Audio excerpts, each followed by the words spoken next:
कोपरगाव शहरात गेल्या काही दिवसांपासून सुरू असलेल्या राजकीय वाद सुरूच. कोल्हे गटाची पत्रकार परिषद संपन्न.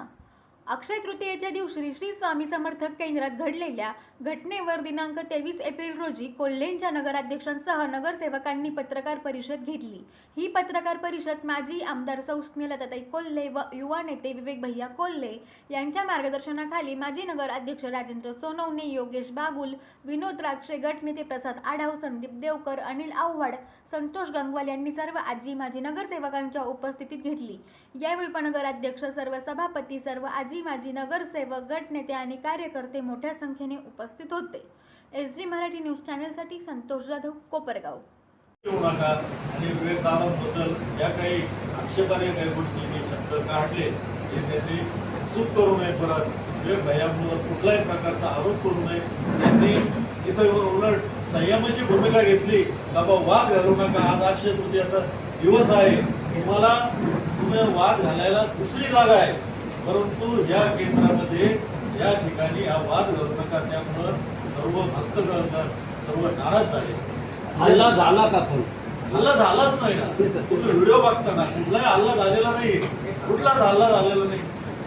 57 कोटीचा निधी तुम्ही म्हणताय तिकडे PWD कडे वळवणार, पण त्याच्या संदर्भात आता तुमची पुढची भूमिका काय आहे?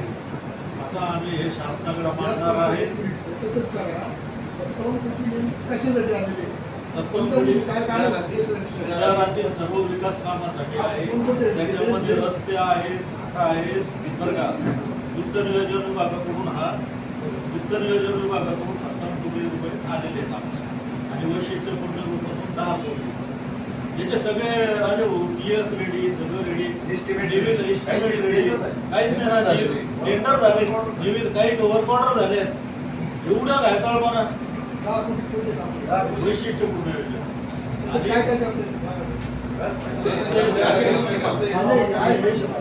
साहेब जीवापार प्रयत्न करते. त्या सगळ्या गोष्टी सगळ्या व्यवस्थित ते कामकाज सगळं कसं चाललंय प्रत्येक नगरसेवकाला रोज अपडेट आहे. तू आज काय करतोय? प्रत्येक आमचे सभापती त्यांना रोज अपडेट आहे. का उठले नाही सकाळी, का नाही. आता हे सगळं आम्ही बघतोय. पोट तितकीने सकाळी उठून पाठी उठून काम करते. 9 वर्षात तुम्हाला करता नाही आलं, ते 4 महिन्यात कसं काय करायचं? जादूची का नाही का करणार? आम्ही तुम्हाला 9 वर्षात जमलं नाही. आम्ही 9 वर्षात आम्ही याच्यात आम्ही रोज पाणी द्यायचा प्रयत्न नाही. पाणी देणार, रोज पाणी देणार. ह्यो शब्द येतो. 5 नंबर तळ काय घेऊन बसते?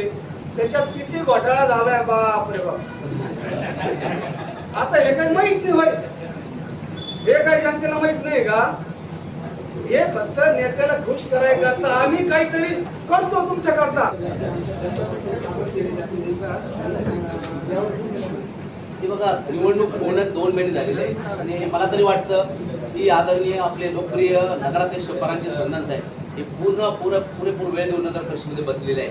आणि सगळ्यात महत्त्वाचं, आमचे विद्यमान नगरसेवक म्हणजे सत्तेतले नगरसेवक देखील ज्यांना जिथं जायचं ते हक्काने काम करून घेतात, ज्यांना नाही जायचं ते नाही करत. आणि महत्त्वाचा मुद्दा असा आहे की मी काल घडलेली घटना निषेधार्ह तर आहेत आणि लज्जास्पद पण तेवढे आहे. तुम्ही जनतेच्या सेवेसाठी आलेले, स्वतःच्या भमेंड आणि युगो दाखवण्याकरता आलेले तुम्ही. ही सभागृह ही 2 महिन्यातून 3 महिन्यातून एकदा मीटिंग होते आणि मी ही मीटिंग मौलिक समजतो. या मीटिंगला नाही गेलं तर निरर्थक, तुमच्या या पदाला काही व्हॅल्यू नाही आणि जनता तुम्हाला जाब विचारणार आहे. आणि आम्ही तुमच्या माध्यमातून मी प्रसिद्धी सांगतो की त्या जनतेने, त्यांच्या प्रभागातील नागरिकांनी प्रत्येकाने प्रश्न केला की तुमच्या या सभागृह, आजची सभागृह तुमची वेस्ट गेलेली आहे, कालची मीटिंग तुमची व्यर्थ गेलेली आहे. त्या मीटिंगला तुम्ही उपस्थित राहिले नाही आणि तुम्ही म्हणता की आम्हाला विश्वासात घेतले. तुम्ही नगराध्यक्षाकडे जा, काम नाही झालं तुम्ही प्रश्न, तुमचा एक तथाकथित तुमचे अध्यक्ष आणि सगळ्यात महत्वाचं, आता मी आमच्या स्क्रीनमध्ये जनार्दन कदम दिसतोय. जनार्दन कदम, आमच्या त्या आढावताई आणि अजून या 2-3 नगरसेवक आहे. यांनी जर नगराध्यक्षांनी किंवा आम्ही जर त्यांच्यामध्ये दुजाभाव केला असता, हेतुपुरस्सरपणे टाळलं असतं तर त्यांच्या हातात उजळ काय नारळ तरी दिला असतं का? त्यांनी तर काल नारळाचा प्रश्न काढला वाटतं की नारळ आमच्या पैशाचा अरे. आणि हे पण प्रश्न उपस्थित केला होता की मुख्याधिकाऱ्याविना हे इलिगल उद्घाटन करायला चाललं. मग तुम्ही कोणतं कार्य करायला चालले होते? मुख्याधिकारी मग तुम्ही काय करायला चालले होते? आणि तुम्ही तर फ्लेक्स पण लावले आणि तुम्ही फक्त फ्लेक्सबाजीमध्ये सर्रासपणे पुढे आहात प्रत्येक गोष्टीमध्ये. ज्या व्यक्तींना सुधीर नगरसेवक पदी घेतलं नाही असे लोक जर ज्ञान पाजू लागले तर मग त्यामध्ये सर्वात मोठा क्लेश थोडा संताप होतो किंवा थोडा म्हणजे थोडंफार आमचंही आम्हाला वाटतं की आमचं मनोधैर्य उंचवलेलं काय आमच्या प्रत्येक नगरसेवकाचं आज आमच्या प्रत्येक नगरसेवक त्या ठिकाणी होते. त्याचं कारण काय की आम्हाला तेवढं प्रेम मिळतं, तेवढा विश्वासार्थ टिकून आमच्याकडे काम केलं जातं. हो, एक विषय असा आहे की जर तुमचं काम पारदर्शकपणे सुरू आहे तर मग जनरल बोर्डाची मीटिंगमध्ये पत्रकारांना पाठवली काढली जात नाही. आता ही लोकशाहीची बळचेपी नाही. हे बघा, सर्वात महत्वाचं जेव्हा तुम्ही हॉल बघाल वसुली विभागाच्या काही डेस्क काही टेबल हटवा लागतात आणि अधिकारी प्लस नगरसेवक आणि प्लस मुख्याधिकारी नगराचे त्यामध्ये जागा तुटपुंजी असल्यामुळे पत्रकार हा मूलभूत स्तंभ मानला जातो. तुमची देखील एखादा पत्रकार जर उभा राहिला, एखाद्या पत्रकार जागा नाही मिळाली, सर्वात मोठी शोभा त्याने अध्यक्ष साहेबांचं म्हणणं आहे की या जागेवर मागच्या टर्ममध्ये एवढेच पत्रकार होते, एवढेच नगरसेवक होते, त्याच पक्षावर जागा होती, सगळ्यांना जागा होती, त्यावेळेस सगळ्यांना जागा होती. दोन नगरसेवक 3 कोप म्हणते. उपाध्यक्ष साहेब, परंतु उपाध्यक्ष साहेब आदरणीय सर्व सभागृह कोणाचाच म्हणणं नाही, सर्वांची इच्छा आहे पत्रकार उपस्थित राहिली. बघा तुम्हाला देखील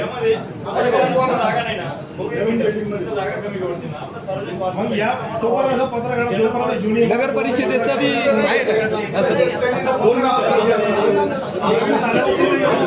नवीन इमारतीत करून टाकू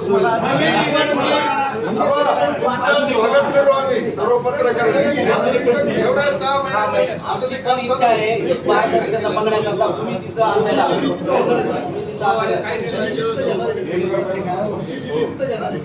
आता असं आहे की नगरपालिकेची गेल्या 1-2.5 वर्षापूर्वी खूप मोठा गाजावाजा करून आमदार साहेबांनी कोपरगावात आपल्याच कार्यकर्त्यांकडून फुलाची उधळण करून घेतली. पण त्या 5 नंबर तळ्याची सद्य परिस्थिती पत्रकार बंधूंना माझं असं सांगणं आहे की त्या 5 नंबर तळ्याचं काम पूर्ण झाल्याच्या अगोदरच पूर्णपणे त्याचं पेमेंट दिलं गेलेलं आहे. सगळ्यात महत्वाची गोष्ट की 5 नंबर तळ्याची जी वापरायोग्य आहे की नाही करण्यासाठी हायड्रोलिक टेस्ट घ्यावी लागते. हायड्रोलिक टेस्ट म्हणजे त्या तळ्यामध्ये पूर्ण दाबाने पूर्ण क्षमतेने पाणी भरून ते काही दिवस ठेवून त्या तळ्याला जर काही लिकेज होतंय किंवा ते पाणी आपण व्यवस्थित देऊ शकतो की नाही, किंवा जर उद्या त्या तळ्यामध्ये जास्त प्रमाणात पाणी भरल्यामुळे काही दुर्घटना घडली तर त्याची जबाबदारी ह्या त्या ठेकेदारावर असते. पण ती ठेकेदारावर जबाबदारी न करता त्याला तो लाडका ठेकेदार असल्यामुळे जो कोणी असेल त्याला पूर्णपणे ते बिल अदा केलेलं आहे. वर अदा केल्यानंतर राहिला विषय 92 किलोमीटर पाण्याच्या पाईपलाईनचा. 92 किलोमीटर पाण्याची पाईपलाईन कोपरगावात कोणत्या भागात टाकली, कुठे टाकली, त्याचा कुठलाही थांगपत्ता नाही. इतक्या मोठ्या प्रमाणात टाक्या आपल्या तयार झालेल्या आहे. आता त्या टाक्यांना जर आपल्याला कार्यान्वित करायचं असेल तर त्या मेन लाईनला जोडल्या गेल्या पाहिजे. त्या मेन लाईनला अजूनही जोडल्या गेल्या नाही. तुम्ही तो जो प्रश्न विचारला का तुम्ही ते उद्घाटन केलं. काही प्रमाणात त्या भागातल्या नागरिकांच्या आमच्याकडे नगराध्यक्षाकडे मागणी चालू झाली, पाठपुरवठा चालू झाला की आम्हाला आता उन्हाळा आहे, पाणी पूर्ण क्षमतेने यायला पाहिजे. त्यावेळेस फक्त ती ब्रिजलाल नगरची टाकी कार्यान्वित करण्यासाठी आम्ही धडपड केली व ती चालू करून घेतली अध्यक्ष साहेबांनी. विषय असा आहे की 5 नंबर तळ पूर्ण नसताना त्याचं बिल दिलं गेलं. त्याच्यानंतर परत आपल्याला काही आर्थिक फायदा करण्यासाठी म्हणा किंवा त्यांचा पर्सनल काय इंटरेस्ट असेल 1 ते 4 नंबरचे तळ्याचं खोलीकरण व अस्तरीकरण करण्याचं पत्र देण्यात आलं. ते पत्र दिलं 18 मेला. 18 मेला ते पत्र दिल्यानंतर त्याच्यात त्यांनी असं नमूद केलं की 3 व 4 नंबरचे खोलीकरण करण्यात यावे, 1 व 2 सोडून, व नवीन साठवण तलाव 6 करता नवीन जागा खरेदी करणं. आता नवीन जागा खरेदी करणं इतकं सोपी गोष्ट आहे नगरपालिकेला की तुमच्याकडे निधी नसताना नगरपालिका 6 एकर साठी परत जागा करेल. हे जुने 1 ते 5 तळे आदरणीय शंकररावजी कोल्हे साहेबांनी जागा दिली म्हणून ते तळे झाले. नाही तर नगरपालिका असेल कोणी 1 एकर जागा घेण्याची जर आपली हे नाहीये, परिस्थिती नाहीये, तर नवीन तळ्याला आपण जागा कशी घेणार. फक्त काय की जनतेला भुलवत ठेवायचं. परत ते 24 ऑक्टोबरला एक दुसरं पत्र दिलेलं आहे की फक्त 3 आणि 4 नंबरचेच खोलीकरण कॉन्क्रिटीकरण करणं. पण आमचं म्हणणं आहे 1 ते 4 नंबरचे पूर्णपणे जर खोलीकरण अस्तरीकरण करणं. सगळ्यात मोठं तळ तर 4 नंबरचं आहे. 4 नंबरचं तळ हे कॅपॅसिटीने सगळ्यात मोठं त्याचं काम थांबून दिलेलं आहे व त्याच्यातनं ते 5 नंबरचं काम चालू केलंय. मग 4 नंबरचं काम जर पूर्ण क्षमतेने तयार करून नंतर 5 नंबर केला असतं, 5 नंबरला सगळ्यात महत्वाचं पाणी लिफ्ट करून घ्यावं लागतं. ते जी खोली पण जी कमी जितकी पाहिजे तितकी केली नाही. उद्या पाणी आल्यानंतर जो गाळ साठणार आहे ते गाळ काढण्यासाठी सुद्धा कुठल्याही प्रकारची तरतूद त्या 5 नंबर तळ्यात केलेली नाही. तो गाळ काढल्यानंतर जसं गाळ वाढत जाईल तसं पाण्याची क्षमता त्या तळ्याची कमी होत जाणार आहे. त्याच्यासाठी कुठली तरतूद केलेली नाही. मग एवढं जर तरतूद आपण केलेली नसताना ते 5 नंबर तळ अपूर्ण असताना त्या ठेकेदाराला पूर्ण रक्कम का दिली व तुमचं काय आर्थिक हितसंबंध होते म्हणून दिली असा आमचा स्पष्ट आरोप आहे. आणि हे असताना 6 नंबर तळ्याचा घाट का घालतात? कॉन्क्रिटीकरण झालेलं आहे पण टेस्टिंगच हायड्रोलिक टेस्टिंग झालेली नाही. हायड्रोलिक टेस्टिंग झाली नाहीये. त्याच्यात साठणारा गाळ काही दिवसांनी साफसफाई करण्यासाठी जो गाळ काढण्याची एक प्रोसिजर असते ती तरतूद केलेली नाही. पाईपलाईन पूर्ण झालेली नाही. फक्त 92 किलोमीटर कागदावरच तिथे पण ती पूर्ण झालेली नाही. तरी असं असताना त्या ठेकेदाराला जाब विचारण्याच्या ऐवजी त्याचं पूर्ण बिल अदा करण्यात आलेलं आहे. तरतूदच नाहीये. तरतूद नाही. फक्त जनतेला एक दाखवायचं की मी काहीतरी काम करतो आहे. आता हे जे पत्र आहे ना ते आमदार साहेबांनी दिलेलं आहे त्यामुळे याचे उत्तर तेच देऊ शकतील. आपण नगरपालिकेच्या माध्यमातून ते एजन्सीला बोलवतो आहोत व आपले पाणी पुरवठा सभापती वैशालीताई वाजे यांच्या समक्ष व नगराध्यक्ष आम्ही मिटिंग घेऊन त्यांच्याकडून ते पूर्ण मॅप प्रमाणे काम झालं आहे की नाही ते आम्ही शोधणार आहोत. 5 नंबर तळ्याचं काम पूर्ण झालं नाही मात्र प्रत्यक्षात कोपरगावला 5 नंबर तळ्यातून पुरवठा होतोय का? नाही होते. 5 नंबर तळ्यातून होत नाही. आता सगळा पुरवठा 1 ते 4 नंबर तळ्यातून होते. पाणी पुरवठ्याची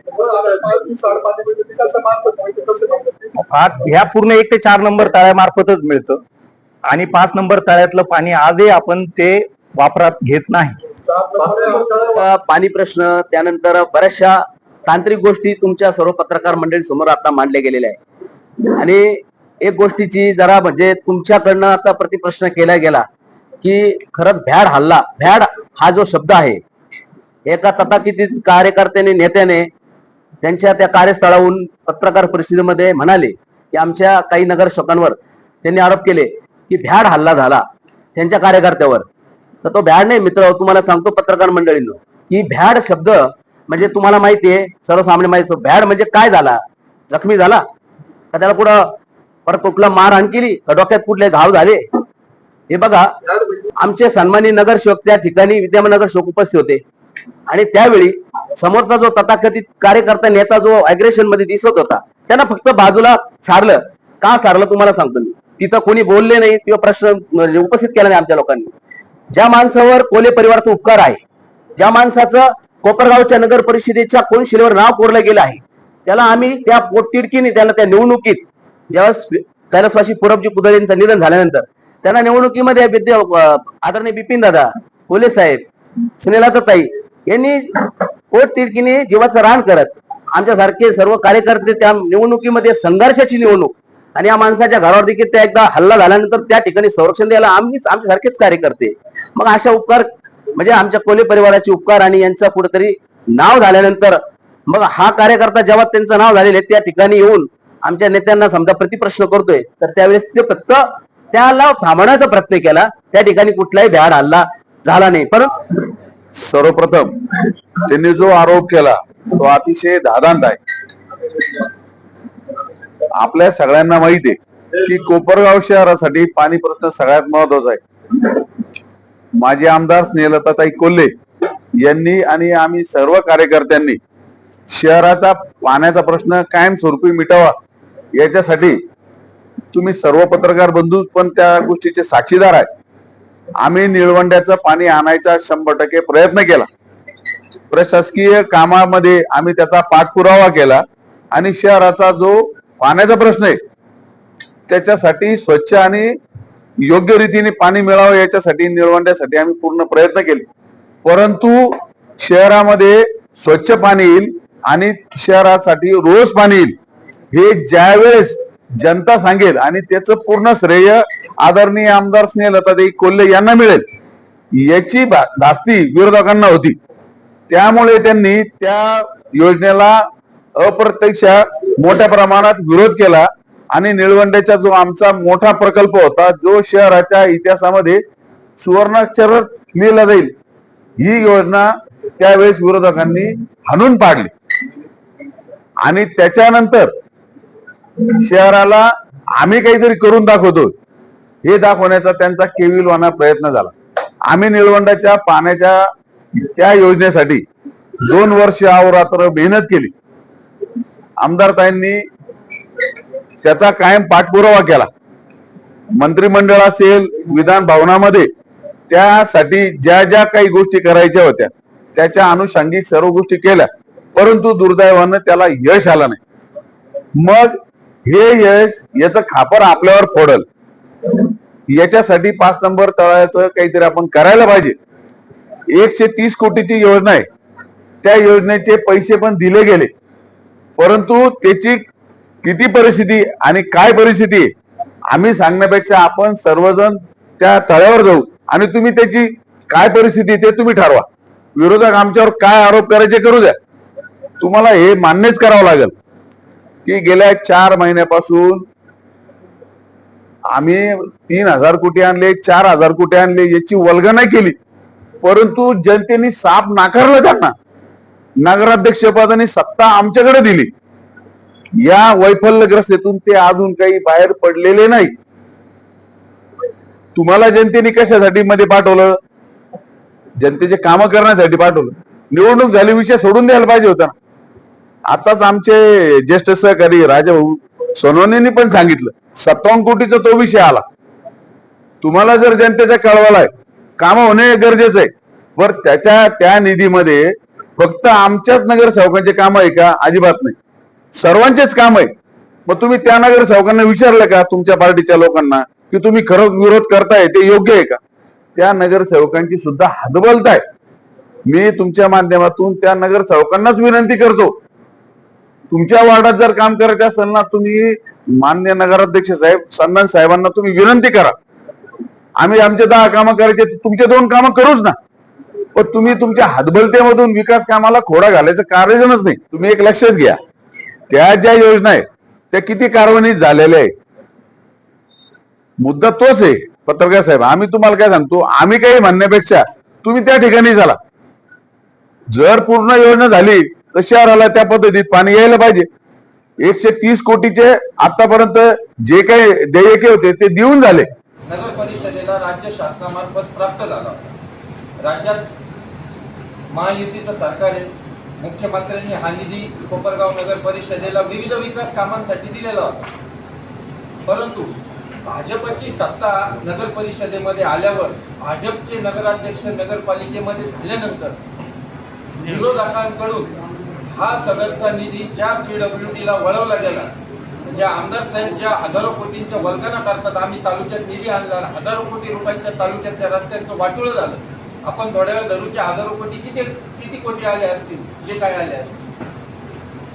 त्या PWDकडे हा निधी नगरपालिकेकडे सक्षम बांधकाम यंत्रणा असताना, बांधकाम विभागाची यंत्रणा असताना, सिटी इंजिनियर असताना, 3 इंजिनियर बसून असताना हा निधी नगर परिषदेचा PWDला वळवला. मग हा निधी तुम्ही वळवला का? याच्या मागचं तुमचं कारण काय?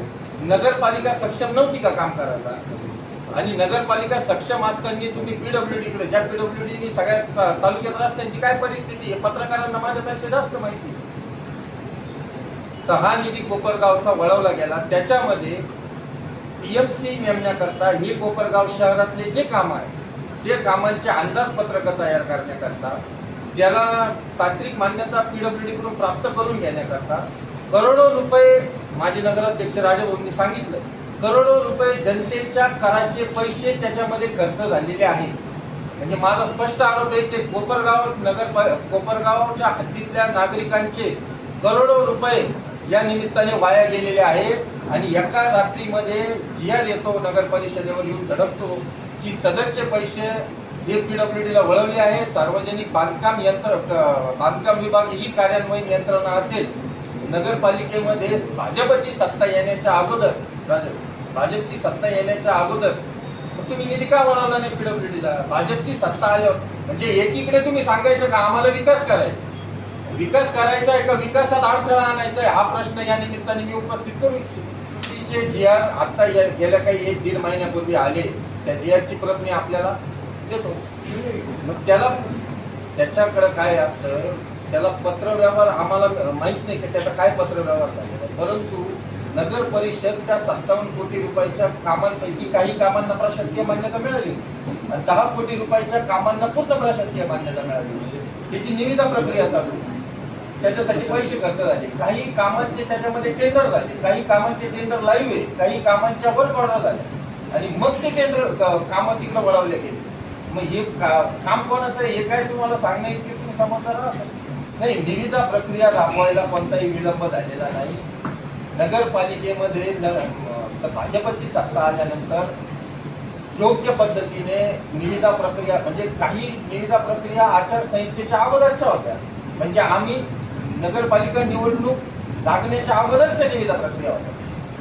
म्हणजे आम्ही आल्यानंतर आम्ही विलंब केला किंवा काय केला, कोणत्याही निविदा प्रक्रियेला जर निविदा प्रक्रिया झालेली असेल तर ते 90 दिवस टेंडर लाईव्ह दिसतं साईटवर महाराष्ट्र शासनात आणि निविदा प्रक्रियेला कोणताही विलंब झाला नाही.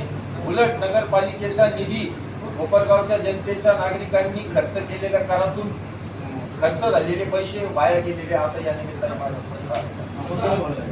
नाही, असं आहे की काही निधीमध्ये नगरपालिकेमध्ये काय झालेलं आहे की त्याचे अंदाजपत्रक तयार होऊन तांत्रिक मान्यता आलेल्या होत्या आणि तांत्रिक मान्यता आलेल्या होत्या आणि काही टेंडर आमच्या नगरपालिका निवडणुकीच्या आधी आचारसंहितेतही लाईव्ह होते, फ्लॅश केलेले होते नगरपालिकेच्या माध्यमातून.